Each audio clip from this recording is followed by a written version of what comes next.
Video number 46 తూర్పు చాళుక్య రాజ్య స్థాపన. చాళుక్యుల గురించి తెలుసుకున్నాం. పులకేశి వెంగి రాజ్యం మీద దండెత్తికొచ్చాడు, జయించాడు. జయించిన తర్వాత తీరాంధ్రాన్ని పులకేశి జయించి ఆక్రమించి తమ్ముడైన విష్ణువర్ధనుడిని పాలకుడిగా నియమించినాడని, విష్ణువర్ధనుడు స్వతంత్ర వేంగి రాజ్యాన్ని స్థాపించాడని చరిత్రకారులు విశ్వసించారు. సో ఇది జరిగిందని ఇలాగ ఈ పద్ధతిలో పులకేశి వచ్చి జయించిన తర్వాత అతని తమ్ముడిని ఈ ఏరియాలో పాలకుడిగా నియమించాడు అనమాట. నియమించిన తర్వాత నెమ్మదిగా విష్ణువర్ధనుడు ఒక సెపరేట్ తనకంటూ తూర్పు చాళుక్యుల వంశాన్ని స్టార్ట్ చేసుకోవడం జరిగింది. ఇక్కడ 611లో పట్టాభిషేకం అయిందని, మనం 609లో పట్టాభిషేకం అయిందని హైదరాబాద్ శాసనం బట్టి మనం తెలుసుకుంటున్నాం. 611లోనే పులకేశి ఈ వేంగిని జయించాడని అంగీకరిస్తూ తూర్పు చాళుక్యుల శాసనాల్లోని తిథి వార నక్షత్రాది వివరాలు లెక్కించి ఈ 624లో కుబ్జా విష్ణువర్ధనుడుకు వేంగి రాజ్యాన్ని ఇచ్చాడని బిఏ కృష్ణారావు గారి సిద్ధాంతం. అంటే 611లో వేంగిని జయించాడు పులకేశి 626లో కుబ్జా విష్ణువర్ధనుడికి వేంగి రాజ్యాన్ని ఇచ్చాడని, ఈ విధంగా బిఏ కృష్ణారావు గారి సిద్ధాంతం అనమాట. ఆ థీరీని వ్యతిరేకించారు ఎవరు? నేలటూరు వెంకటరమణయ్య గారు. అంటే 611 అనే దాన్ని జయించాడు అనే అభిప్రాయాన్ని వ్యతిరేకిస్తూ నేలటూరు వెంకటరమణయ్య గారు మళ్ళీ ఈ ఇయర్ని ఒప్పుకున్నాడు. 624లోనే వేంగి రాజ్య స్థాపన జరిగిందని నిర్ణయించారు. మొత్తానికి 624ని all historians accepted. Problem is when this happened. ఇది వేంగిని జయించడం అనేది ఎప్పుడు అనేది ఒక కాంట్రవర్సీ. కొంతమంది 611 అంటారు, కొంతమంది 615 అంటారు, కొంతమంది 618 అంటారు. ఓకే, అవన్నీ మనకి అనవసరం. ప్రస్తుతానికి మనకి గ్రూప్ 2 పరీక్షకు సంబంధించి 624లో 611లో జయించారని బిఏ కృష్ణ గారు, దాన్ని వ్యతిరేకిస్తూ నేలటూరు వెంకటరమణయ్య గారు, మొత్తానికి ఇద్దరు కూడా 624లోనే ఈ తూర్పు చాళుక్య రాజ్యస్థాపన జరిగిందని ఒప్పుకున్నారు. That was final. ప్రకాశం జిల్లాలో మారుటూరులో ఒక తామ్రశాసనం దొరికింది. ప్రకాశం జిల్లాలో మారుటూరులో, జాగ్రత్తగా వినండి, ఇక్కడే ఉంది క్వశ్చన్. అంటే ఎలిమినేషన్కి ఎలా వెళ్తాం మనం? ఎలిమినేషన్కి వెళ్ళాల్సిన పరిస్థితి వస్తే ఎలా వెళ్ళాలి? మనకి డైరెక్ట్గా చదివిన దాంట్లోంచి క్వశ్చన్ రాకపోతే కింద ఉన్న ఆప్షన్స్ బట్టి మనం ఎలిమినేట్ చేసుకుంటూ వెళ్తే ఆన్సర్కి చేరతామా లేదా అనేది ఈ జాగ్రత్తగా వినండి. ప్రకాశం జిల్లాలో మారుటూరులో తామ్రశాసనం దొరికింది. అందులో సత్యాశ్రయశ్రీ పృథ్వీ వల్లభుని తామ్రశాసనం అనమాట. అది ఆ శాసనం ఎవరిది? సత్యాశ్రయశ్రీ అనే బిరుదు గల పృథ్వీ వల్లభుడిది, ప్రకాశం జిల్లా మారుటూరులో. ఈ మారుటూరు శాసనం క్రీస్తు శకం 616 అని, అందుచే ఈ సత్యాశ్రయశ్రీ పృథ్వీ వల్లభుడు ఎవరో కాదు, పులకేశి అని ఎన్ రమేశన్ గారు చేసిన నిర్ణయాన్ని నేలటూరు వెంకటరమణయ్య గారు మొదలైన వారు అంగీకరించారు. సో ఇక్కడేం ప్రాబ్లం లేదు, అంగీకరించారు. సో ఈ మారుటూరు శాసనంలో ఉన్న సత్యాశ్రయశ్రీ పృథ్వీ వల్లభుడు పులకేశి ఒకలే. అంటే మారుటూరు శాసనం ఇచ్చింది కూడా ఈ పృథ్వీ వల్లభుడు సత్యాశ్రయశ్రీ పులకేశి ఇది ప్రకాశం జిల్లాలో దొరికింది. అంటే గుంటూరు జిల్లా తర్వాత ప్రకాశం జిల్లానే కదా, అవునా కదండి? మధ్యలో ఉందా? గుంటూరు జిల్లా తర్వాత ప్రకాశం జిల్లానే కదా. సో ఆ ఏరియా అర్థమైంది కదా. ఈ మారుటూరు శాసనం కాన్సెప్ట్. మారుటూరు శాసనం ప్రకాశం జిల్లా, సత్యాశ్రయశ్రీ పృథ్వీ వల్లభుడు పులకేశి అందరూ ఒకటే, ఒకటే. ఈ పృథ్వీ వల్లభుడిదే సత్యాశ్రయశ్రీ బిరుదు, పులకేశి కూడా అదే బిరుదు. పృథ్వీ వల్లభుడే పులకేశి. ఈ మారుటూరు శాసనం పులకేశిదే, పులకేశి పృథ్వీ వల్లభుడిదే. ఇది ప్రకాశం జిల్లాలో దొరికింది. ఎన్ రమేశన్, నేలటూరు వెంకటరమణయ్య గారు ఒప్పుకున్నారు. అయితే కొప్పరం శాసనంలో విష్ణువర్ధనుడిని యువరాజు అని వ్యవహరించగా, చీపురుపల్లి శాసనంలో విష్ణువర్ధనుడు మహారాజు బిరుదును దాల్చినాడు. అంటే ఈ కొప్పరం శాసనం ఏమో విష్ణువర్ధనుడిని యువరాజు అని వ్యవహరించింది. చీపురుపల్లికి వచ్చేసరికి విష్ణువర్ధనుడు మహారాజు బిరుదును ధరించాడు. ఈ చీపురుపల్లి శాసనం బట్టి కుబ్జా విష్ణువర్ధనుడు 17 లేక 18 సంవత్సరాలు పరిపాలించాడు. అంటే చీపురుపల్లి శాసనం కంప్లీట్గా కుబ్జా విష్ణువర్ధనుడిదే, అతను వేసుకున్నదే.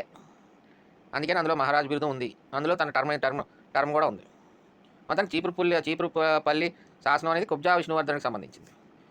కొప్పరం శాసనం కూడా పులకేశి వేయించుంటాడు, విష్ణువర్ధనుడిని యువరాజు అని వ్యవహరించుంటాడు. ఎందుకంటే అప్పట్లో కొడుకులే, మన సినిమాలో చూసినట్టు కొడుకులు మాత్రం యువరాజు అంటారు, తమ్ముడిని కూడా యువరాజునే సంబోధించారని మనం లాస్ట్ జనరేషన్స్ ఆ విష్ణుకుండుల దగ్గర అక్కడెక్కడ చూసాం. యువరాజు అంటే తమ్ముడు లేదా కొడుకు, తమ్ముడిని కూడా యువరాజు అంటారు. సో అందుకని కొప్పరం శాసనంకి వచ్చేసరికి పులకేశి విష్ణువర్ధనుడిని యువరాజు అని వ్యవహరించాడు. అని కొప్పరం శాసనం కూడా పులకేశి ఇతనేసిందే, అందుకని విష్ణువర్ధనుడిని యువరాజు అని వ్యవహరించాడు అనమాట. చీపురుపల్లికి వచ్చేసరికి విష్ణువర్ధనుడు మహారాజు బిరుదును దాల్చినాడు. చీపురుపల్లి శాసనం బట్టి కుబ్జా విష్ణువర్ధనుడు 17 లేక 18 సంవత్సరాలు పాలించినాడు. సో ఇవి 3 శాసనాలు: మారుటూరు, కొప్పరం, చీపురుపల్లి. ఇప్పుడు ఈ క్వశ్చన్ చూడండి. రెండో పులకేశికి చెందిన ఏ శాసనం మంగళగిరిని మంగళపురంగా ప్రస్తావించింది అంటున్నాడు. టెక్స్ట్ బుక్లు ఎదిగాను, నాకైతే కనబడలేదు ఇది. ఈ 2019లో నేను కూడా తప్పు పెట్టే వచ్చినట్టు గుర్తు నాకు. కానీ మరి ఇప్పుడు ఇలాంటి క్వశ్చన్ వస్తే రేపు పొద్దున ఎలా? మనం చదివిన దానికి ఇక్కడ అప్లికేషన్కి కొంచెం మనం అంటే చదివే విధానం బట్టి అప్లికేషన్ ఎలిమినేషన్ చేయొచ్చు. మారుటూరు శాసనం ఓకే, ప్రకాశం జిల్లాలో దొరికింది అంటే కొంచెం మంగళగిరికి దగ్గరగా ఉంది, కానీ క్లారిటీ లేదు కదా. అలాగే మార్టూరు శాసనం పులకేశి టూకి చెందిందే, అక్కడ వరకు ఓకే. తుమ్మలగూడెంకి వచ్చేసరికి ఇది కంప్లీట్ విష్ణుకుండలకు సంబంధించింది శాసనం. తుమ్మలగూడెం తుమ్మయ్యనూరు శాసనం పులకేశి టూది, తుమ్మలగూడెం శాసనం విష్ణుకుండలది. గుడివాడ శాసనం ఇలాంటి శాసనమే మనం ఇప్పుడు దాకా ఎక్కడ చూడలేదు. గుడివాడ అంటే కంప్లీట్ బుద్ధిస్టు అలాంటివి చూసాం. రాజగిరికో ఏదో ఉంటుంది గుడివాడ అంటే, సంథింగ్ పూర్వశైల, ఉత్తరశైల, రాజగిరిక, సిద్ధార్థిక అలాంటి చైత్య శాఖలు అనమాట. మళ్ళీ కొప్పరం శాసనంకి వచ్చేసరికి కంప్లీట్గా యువరాజు గురించి చెప్తుంది. ఇది మన కుబ్జా విష్ణువర్ధనుడు ఒక యువరాజుగా వ్యవహరించాడు. సో ఇక్కడ మోస్ట్గా మనం వెళ్ళేది మార్టూర్ అనమాట. So this is the answer అక్కడ. సో అది ఎలిమినేషన్ మెథడ్ మనకు ఉపయోగపడాలంటే మనం ఎక్కువ చదివామనుకోండి, కొన్ని మనకి డైరెక్ట్గా మనం చదివిన పుస్తకాల నుంచి రాకపోయినా మనం ఎక్కువ చదవడం వల్ల ఏంటంటే ఆ ఎలిమినేషన్ మెథడ్కి వెళ్తాం అనమాట. ఓకే ఇది కాదు ఇది కాదు ఇది కాదు ఇది అవ్వచ్చు. సో అలాంటి ఆన్సర్ చేసి వస్తాం ఖచ్చితంగా చేయాలి. అంటే ఎలిమినేషన్ మెథడ్ అంటే ఇది. అంటే మిగతా మూడు గురించి మీకు ఐడియా ఉంది కాబట్టి ఎలిమినేషన్ మెథడ్. మిగతా మూడు గురించి ఐడియా లేకపోతే దాన్ని ఎలిమినేషన్ అంటారు, రాయడం అంటారు. రాలేయద్దు ఎలిమినేషన్ మెథడ్లో. If you are strong enough then go for it. Tummalagudem శాసనం ఇక్కడ సంబంధించింది కాదు, విష్ణుకుండలది. గుడివాడ శాసనం మీరు చూడలేదు, so don't worry about it. అంటే కాన్ఫిడెన్స్ లెవెల్స్ మనం ఎక్కువ చదివాం కాబట్టి గుడివాడ శాసనం చూడలేదు అంటే చూడలేదు అంతే. కొప్పరం శాసనం యువరాజుగా వ్యవహరించింది ఎవరిని? కుబ్జా విష్ణువర్ధన్ని. పులకేసి కొప్పరం శాసనం. మార్టూరు శాసనంకి వచ్చేసరికి ఏం చెప్తుంది? మార్టూరు శాసనం క్లియర్గా సత్యశ్రీ పృథ్వీ వల్లభుడు పులకేసి టూ, ప్రకాశం జిల్లా. మెయిన్ అక్కడ ఏంటంటే కీ పాయింట్ ప్రకాశం జిల్లా, మంగళగిరి గుంటూరు జిల్లా దగ్గర దగ్గర. సో అవకాశం ఉంది. అలా కొంచెం ఒక పాయింట్ మనం అనలైజ్ చేసుకుని గుర్తుపెట్టుకుంటే ఇలాంటి ఎలిమినేషన్ చేయడానికి, ఇలా క్వశ్చన్ ఆన్సర్ చేయడానికి అవకాశం ఉంటుంది అనమాట. సో అది శాసనాలు, దాని యొక్క కాన్సెప్ట్స్, దాని యొక్క బేస్ మనం గుర్తున్నంత వరకు చదువుతామండి, కష్టపడతామండి. గుర్తులేనప్పుడు ఏం చేయలేం. అది ఎప్పుడు గుర్తుంటుంది? బాగా చదువుతూ ఉంటే, ఎక్కువ రివిజన్స్ చేస్తే గుర్తుంటాయి. సో ఒకసారి చూసేస్తే నా వీడియో ఒకసారి చదివేస్తేనో గుర్తుండవు. ఇప్పుడు చెప్పాను కదా రివిజన్స్ ఉండాలి అని. సో రివైజ్ ముందు ఒకసారి చదివి దాన్ని రివైజ్ చేసే అవకాశం కల్పించుకోవాలి మనం, టైం మేనేజ్మెంట్. సో అది విషయం. ఇప్పుడు ఇక్కడ నుంచి ఐ విల్ గో విత్ తూర్పు చాళుక్యులు వంశస్థాపన అయిపోయింది. 624కి వచ్చాం. అదేం శాసనం? చీపురుపల్లి శాసనం ప్రకారం కుబ్జా విష్ణువర్ధనుడు మహారాజు బిరుదును ధరించాడు. అదే చీపురుపల్లి శాసనం ప్రకారం 17-18 సంవత్సరాలు పరిపాలించాడు అని కూడా ఉంది చీపురుపల్లి శాసనంలో. కుబ్జా విష్ణువర్ధనుడు, కుబ్జా అంటే గూని అని అర్థం అని ఏదో పుస్తకంలో చదివా. సో ఇప్పుడు మనం కుబ్జా విష్ణువర్ధనుడు గురించి తెలుసుకుంటున్నాం. ఇక్కడ మీకు ముందుగా నేను ఒక విషయం చెప్పేది ఏంటంటే, మనం 624 దగ్గర బయలుదేరుతున్నాం, 1070 దాకా వెళ్ళాలి. సో చాలామంది రాజులు వస్తారు మనకి.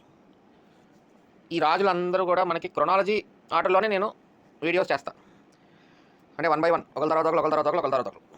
బట్ ఏ రాజు తర్వాత ఎవడొచ్చాడని మొత్తం అన్ని రాజుల గురించి చెప్పిన తర్వాత మీరు పీడిఎఫ్లు తీసుకుని అన్ని రాజుల గురించి ఏ టెక్స్ట్ బుక్లో చూసినా, అన్ని రాజుల గురించి ఎంత చదివినా ఆ క్రొనాలజీ మాత్రం చెప్పడం ఎవరి వల్ల సాధ్యం అవ్వదు. అంటే ఇప్పుడు మనం ఇక్ష్వాకులు ఉన్నారు. మొదటి రాజు శ్రీశాంతమూలుడు, రెండవ రాజు వీరపురుషదత్తుడు, మూడవ రాజు యహూల శాంతమూలుడు, నాలుగవ రాజు రుద్రపురుషదత్తుడు అని మనం చెప్పేయగలుగుతాం. అలాగే శాతవాహనుల రాజుల్లో మొదటి రాజు శ్రీముఖుడు, తర్వాత శతకర్ణి 1 వస్తాడు. ఆ తర్వాత మళ్ళీ మధ్యలో మర్చిపోతాం, మళ్ళీ శతకర్ణి 2 గుర్తుంటాడు, మళ్ళీ మర్చిపోతాం, మళ్ళీ పులోమావి 1 అంటాం, తర్వాత కుంతల శతకర్ణి అంటాం, తర్వాత హాల్డ్ అంటాం, తర్వాత గౌతమిపుత్ర శతకర్ణి అంటాం. ఆ తర్వాత మళ్ళీ వెళ్ళిపోతాం యజ్ఞశ్రీ శతకర్ణికి, లేదా గౌతమిపుత్ర శతకర్ణి తర్వాత రెండో పులోమావి. ఎందుకంటే ఆయన కాలంలోనే ఈ నాసిక్ శాసనం గౌతమి బాలశ్రీ గారు వేస్తారు కాబట్టి. సో అలాగా ఒక క్రొనాలజీ గుర్తుంటుంది. ఇక్కడ ఇక్ష్వాకుల దగ్గర క్రొనాలజీ గుర్తుంటుంది, మళ్ళీ విష్ణుకుండుల దగ్గర క్రొనాలజీ గుర్తుండదు. ఇన్ జనరల్గా నేను యావరేజ్ స్టూడెంట్గా మాట్లాడుతున్నాను. నేను అంటే ఒక యావరేజ్ స్టూడెంట్గా, బ్రహ్మాండమైన తెలివితేటలు ఉన్న స్టూడెంట్లకు కాకుండా ఒక యావరేజ్ స్టూడెంట్, ఒక 4 సబ్జెక్టులు చదవాలి, ఒక ఉన్నదేమో 3 నెలలు, అందులో ఆంధ్ర హిస్టరీ ఒక పెద్ద సముద్రం, అందులో ఒక రాజులు. ఆ క్రొనాలజీ వెరీ టఫ్ అనమాట. ఇక్కడ ఇప్పటివరకు నేను చెప్పిన క్రొనాలజీలో సందర్భాలు ఉన్నాయి గుర్తుండడానికి. ఇక్కడ మనకి ఈ తూర్పు చాళుక్యులకు వచ్చేసరికి నా స్టేట్మెంట్ ఏంటంటే, స్టేట్మెంటే ఇస్తున్నా, రాసుకోండి. Not humanly possible to remember the chronology of the Kings. అందుకని నేను ఒక్కొక్క రాజుని ఒక్కొక్క వీడియో చేయబోతున్నాను ఇక్కడ నుంచి. అంటే ఇప్పుడు కుబ్జా విష్ణువర్ధనుడు అన్న వీడియో కనబడుతుంది మీకు, తర్వాత జయసింహ వల్లభుడు అని ఇతని కొడుకు వీడియో కనబడుతుంది, ఆ తర్వాత రాజు తర్వాత వీడియో, అలాగా విజయాదిత్యుడు 7 వరకు వెళ్తాం. అక్కడి నుంచి మధ్యలో మీకు క్రొనాలజీ గుర్తుండదు, నాకు గుర్తుండదు, మీకు గుర్తుండకపోవచ్చు. మీకు గుర్తుండదు అని ఛాలెంజ్ కింద తీసుకుని గుర్తుపెట్టుకునే ప్రయత్నం మాత్రం అసలు చేయొద్దు. మనకు కావాల్సింది ఏంటంటే ఏ రాజు, ఆ రాజు టైంలో ఏం జరిగింది అంతవరకే కావాలి. ఇక్కడ మనకి ఎగ్జామ్ అలాగే అడుగుతారు క్వశ్చన్స్. క్రొనాలజీ మీద 99.9% ఏది ఈ క్రొనాలజీ, తూర్పు చాళుక్యుల యొక్క క్రొనాలజీ మీద 99% క్వశ్చన్స్ రావు. ఒకవేళ వచ్చినా సరే that will be very distinct అనమాట. అంటే ముందు కుబ్జావర్ధనుడు ఇచ్చి, చివరిలో రాజరాజ నరేంద్రుడు ఇచ్చి, మధ్యలో డిస్టింక్ట్గా మనకి తెలిసేటట్టే ఉంటాయి. సో అందుకని క్రొనాలజీ గురించి మీరు ఎక్కువ వరి అవ్వద్దు. ఏ రాజు వీడియో ఆ రాజు వీడియోగానే చూడండి. ఆ రాజు సందర్భంలో ఆ రాజుని వీడియో చూస్తారు కాబట్టి ఆ రాజు దగ్గర ఏం జరిగింది అనేది మీకు గుర్తుంటుంది ఆ వీడియోలో. కొన్ని వీడియోలు చిన్నగా ఉంటాయి, కొన్ని వీడియోలు పెద్దగా ఉండొచ్చు. ఇప్పుడు ఒక వీడియో 5 నిమిషాలు అయిపోవచ్చు ఒక రాజు గురించి, బట్ గుణగ విజయాదిత్యుడి గురించి మళ్ళీ 1 గంట పట్టచ్చు, మళ్ళీ రాజరాజ నరేంద్రుడి గురించి ఇంకొక అరగంట 45 నిమిషాలు పట్టచ్చు. ఇంకో రాజు గురించి 10 నిమిషాల్లో అయిపోవచ్చు. సో అక్కడ ఉన్న రాజులు బట్టి వాళ్ళ రాజ్యం టైంలో ఏం జరిగిన ఈవెంట్స్, ఫైనల్గా మళ్ళీ మత పరిస్థితులు అవన్నీ వీడియోలు మళ్ళీ అదంతా కంబైండ్, అది వేరు. ఇదంతా ఇప్పుడు ఎందుకు చెప్తున్నానంటే, ఈ కుబ్జా విష్ణువర్ధనుడు ఒక వీడియో, నెక్స్ట్ వీడియో జయసింహ వల్లభుడు, అలాగా. అంటే ఇక్కడ ఏమవుతుందంటే ప్రాబ్లము, ఇప్పుడు ఇతను విష్ణువర్ధనుడు 1, అలా విష్ణువర్ధనుడు 5 ఎంతమంది ఉంటారు. విష్ణువర్ధనుడు 2, రెండో విష్ణువర్ధనుడు, మూడో విష్ణువర్ధనుడు, నాలుగో విష్ణువర్ధనుడు, 5వ విష్ణువర్ధనుడు అంటారు. ఆ తర్వాత విజయాదిత్యుడు, విజయాదిత్య 1, విజయాదిత్య 2, రెండో విజయాదిత్యుడు 108 నరేంద్ర మృగేశ్వరాలయాలు, మూడో విజయాదిత్యుడు గుణగ విజయాదిత్యుడు, మధ్యలో విమలాదిత్యుడు వస్తాడు, మళ్ళీ చివరిలో విజయాదిత్యుడు 7తో ఈ తూర్పు చాళుక్యుల యుగం ముగుస్తుంది. సో అలాగా దగ్గర 15 రాజులు మనం చూడబోతున్నాం ఇక్కడ నుంచి. అందుకని ఒక్కొక్క రాజుని ఒక్కొక్క వీడియోగా చేయబోతున్నాను. మొత్తం అందరినీ కలిపి చెప్పేది ఎంతసేపండి, ఒక గంటలో పట్ మనం ఏమి మాడకుండా కొడితే గంటలో అయిపోతారు 15 రోజులు. బట్ మీకు మళ్ళీ ఆ క్లారిటీ ఉండదు. సో ఇప్పుడు కుబ్జా విష్ణువర్ధన్, ఇప్పుడు పులకేశి 2 అయిపోయింది. 4 శాసనాలు ఎన్నో చూసాం. తొమ్మైనూరు శాసనం చూసాం, హైదరాబాద్ శాసనం చూసాం, ఈ మార్టూరు శాసనం చూసాం, కొప్పరం శాసనం చూసాం, ఇంకోటి ఏదో శాసనం మిస్ అయ్యా లాస్ట్ వీడియోలో ఏదో ఉంటుంది, ఇంకో శాసనం ఐహోల్ శాసనం. ఓకే, ఇప్పుడు కుబ్జా విష్ణువర్ధనుడు చీపురుపల్లి శాసనం, అలాగే కొప్పరం శాసనంలో కూడా ఉంది. సో అలాగే ఇప్పుడు మనం కుబ్జా విష్ణువర్ధన్ గురించి తెలుసుకోబోతున్నాం. ఓకే కదండి, ఐ హోప్ మీకు అర్థమై ఉంటుంది నేను చేయబోయే ఈ తూర్పు చాళుక్యుల వీడియోస్ యొక్క ఇంపార్టెంట్ క్వశ్చన్స్ ఉన్నాయి దట్ నీడ్స్ దిస్ ఎక్స్ప్లెనేషన్. ఎందుకంటే రేపు పొద్దున్న మీరు ఒక్కొక్క వీడియో ఏంటి, ఒక్కొక్క రాజు గోలెట్రా బాబు మొత్తం 10 మందిని ఒకేసారి చెప్పేచ్చు కదా, ఈ 10 నిమిషాలు గొడవ పెట్టి అని ఆలోచన రావచ్చు. బట్ అందుకనే ముందే చెప్తున్నా, ఏ రాజు ఆ రాజు దగ్గర ఏం జరిగింది అక్కడే మీకు గుర్తుంటుందని ఒక ఆలోచనతో ఆ విధంగా చేయబోతున్నా వీడియోలు. మీకు ఎలాగో పీడిఎఫ్ చేతిలో ఉంటుంది కాబట్టి మీరు కలిపి చదివేసుకోవచ్చు రివిజన్, అది మీకు బ్రేక్లో ఉండవు కదా. ఆఫ్కోర్స్ టెక్స్ట్ బుక్స్లో కూడా అలాగా 1 by 1 ఉంటుంది కనెక్షను. సో అట్లాగే వీడియోలు కూడా ఏ రాజుకి ఆ రాజు వీడియో చేద్దామని డిసైడ్ అయిపోయాను. ఆ విధంగానే నోట్స్ కూడా రాశాను, ఆ విధంగానే పీడిఎఫ్స్ కూడా తయారు చేయడం జరిగింది. సో కుబ్జా విష్ణువర్ధనుడు తూర్పు చాళుక్యుల రాజ్యానికి వంశస్థాపకుడు, చీపురుపల్లి శాసనం, మహారాజు బిరుదును ధరించాడు, చీపురుపల్లి శాసనం, 17-18 సంవత్సరాలు పాలించాడు, చీపురుపల్లి శాసనం. కుబ్జా విష్ణువర్ధనుడు స్థల, జల, వన, గిరి, విషమ దుర్గాలను సాధించడంలో సమర్థుడు. అందుచేత ఇతనికి విషమ సిద్ధి అని బిరుదుంది. అంటే అలాంటి కోటలు అనమాట. ఆ దుర్గాలంటే కోటలను జయించే సామర్థ్యం చాలా ఎక్కువ ఉంది. సో అందుకని ఇతనికి విషమ సిద్ధి అన్న బిరుదుందంటండి. ఈ కుబ్జా విష్ణువర్ధనుడు పరమ భాగవతుడు. ఆయన భార్య మాత్రం జైన మతాభిమాని, అయ్యన మహాదేవి ఆవిడ పేరు. కుబ్జా విష్ణువర్ధనుడి భార్య అయ్యన మహాదేవి గారు, ఆవిడ జైన మతాభిమాని. ఈవిడ ఏం చేశారు, బెజవాడలో కవరూరిగణ అనే జైన యతులకు నిడుంబ వసతి అని నిర్మించిందంటండి. కవరూరిగణ వాళ్ళకి ఆ శాఖ, జైన యతులకు ఆ శాఖ వారికి ఈ నిడుంబ వసతి అనేది బెజవాడలో నిర్మించడం జరిగింది అయ్యన మహాదేవి గారు. ఎందుకంటే ఈవిడ ఒక జైన మతాభిమాని కాబట్టి. ఈ కవరూరి గణానికి గుజరాత్ ప్రధాన కేంద్రంగా తెలుస్తుంది. తర్వాత విమలాదిత్యుడు ఎవరో ఒక ఆయన మళ్ళీ జైన మతం తీసుకుంటాడు ఈ తూర్పు చాళుక్యులతో అంటూ. ఇంకెవరు కూడా జైన మతానికి సంబంధించిన వాళ్ళు ఉండరు. వాళ్ళు రైటర్స్ ఆథర్స్ ఉంటారు, బట్ రాజుల్లో మాత్రం విమలాదిత్యుడు అనే ఒక అతను ఉంటాడు. మూడో విష్ణువర్ధనుడు ఎవరో మొత్తానికి ఈ నడుంబ వసతికి ముషినీనగరం గ్రామాన్ని దానం చేస్తాడు అని ఇంగ్లీష్ పుస్తకంలో ఉంటుంది. ఈ పుస్తకంలో లేదు కానీ టెక్స్ట్ బుక్లో మూడో విష్ణువర్ధనుడు అని లేదా విమలాదిత్యుడు, అది మీకు టైం వచ్చినప్పుడు చెప్తాను క్లారిటీగా. ఇంగ్లీష్ బుక్లో ఉంటుంది, అది పి రఘునాథరావు బుక్లో. అంటే 2011లో నేను పి రఘునాథరావు పుస్తకంతో స్టార్ట్ చేశాను. ఇంగ్లీష్ మీడియం కదా, మనకు తెలుగు రాదు. ఇంగ్లీష్ మీడియం 2011లో గ్రూప్ 2 అనమాట. అప్పుడే నేను గ్రూప్ 2 స్టార్ట్ చేసింది. అప్పుడు దాకా సివిల్స్ అనుకుంటా తిరిగేవాళ్ళం. అది రాకపోయేసరికి సరే ఇంకా ఉద్యోగం కావాలి కదా అని అప్పుడు గ్రూప్ 2లో పడ్డాం. సో తీగ పి రఘునాథరావు పుస్తకం చదివాను. సో అక్కడితో మొదలయ్యి పెద్ద పుస్తకాల దగ్గరికి వచ్చామన్నమాట. సో అదండి విషయం. అతని భార్య అయ్యన మహాదేవి గారు జైన మతాభిమాని, బెజవాడలో కవరూరిగణ జైన యతులకు నెడుంబ వసతి నిర్మించింది. దీనికి మూడో విష్ణువర్ధనుడు లేదా విమలాదిత్యుడు వీళ్ళిద్దరిలో ముషినీనగర గ్రామం దానం చేస్తారు ఈ నెడుంబ వసతికి. ఈ బెజవాడలో ఉన్న నెడుంబ వసతికి గ్రామాన్ని ఇస్తారనమాట. విమలాదిత్యుడు అనే అతను మాత్రం జైన మతం స్వీకరించాడు, గుర్తుపెట్టుకోండి అంతే. ఆ విమలాదిత్యుడు గురించి మనం ఒక స్టేట్మెంట్ చూస్తాం ఫ్యూచర్లో. విమలాదిత్యుడు జైన మతం స్వీకరించాడు, విమలాదిత్యుడు. తర్వాత ఫైనల్గా కుబ్జా విష్ణువర్ధనునకు మకరధ్వజుడు అనే పేరు కూడా ఉంది, అనే బిరుదం కూడా ఉంది. సో ఫైనల్గా ఈయనకి ఎన్ని బిరుదులు ఉన్నాయండి, మకరధ్వజుడు, విషమసిద్ధి. ఈయన ఒక పరమ భాగవతుడు. ఇంకో పాయింట్ చెప్పాను కదా, ఈయన 624 to 641 ఉన్నాడు. మన హుయన్ సాంగ్ 640లో వస్తాడు అనమాట విజిట్కి సౌత్ ఇండియాకి 640 సందర్భం ఆ ప్రాంతంలో వస్తాడు. డైరెక్ట్గా కుబ్జా విష్ణువర్ధనుడు పాలిస్తున్న ఈ తూర్పు చాళుక్య వేంగికి వచ్చాడని ఇంగ్లీష్ టెక్స్ట్ బుక్లో క్లియర్గా రాసేస్తారు. బట్ ఈ తెలుగు టెక్స్ట్ బుక్స్లో, తెలుగు అకాడమీ కానీ నేను ఈ టెక్స్ట్ బుక్ కానీ ఆ కుబ్జా మన హుయాన్ సాంగ్ కాన్సెప్ట్ ఎక్కడా లేదు. సో అందుకని కాకపోతే దిస్ ఇయర్ ఇది పక్కా కదా, హుయాన్ సాంగ్ 640లో రావడం అందరికీ తెలుసు, అది మామూలు హిస్టారికల్ కాన్సెప్ట్. బట్ మన ఆంధ్రదేశానికి వచ్చాడా లేదా కర్ణాటక దేశంలో తిరిగేసి, ఆ మహారాష్ట్ర ఏరియాలో తిరిగేసి ఆ పులకేసి టు మహారాష్ట్ర అది ఇప్పుడు అనేసి వెళ్ళిపోయాడా అనేది క్లారిటీ లేదు. కానీ వచ్చినప్పుడు మాత్రం ఆంధ్రుల గురించి మాత్రం మళ్ళీ చెప్తున్నా, రాసుకోండి, పాయింట్ నోట్ చేసుకోండి.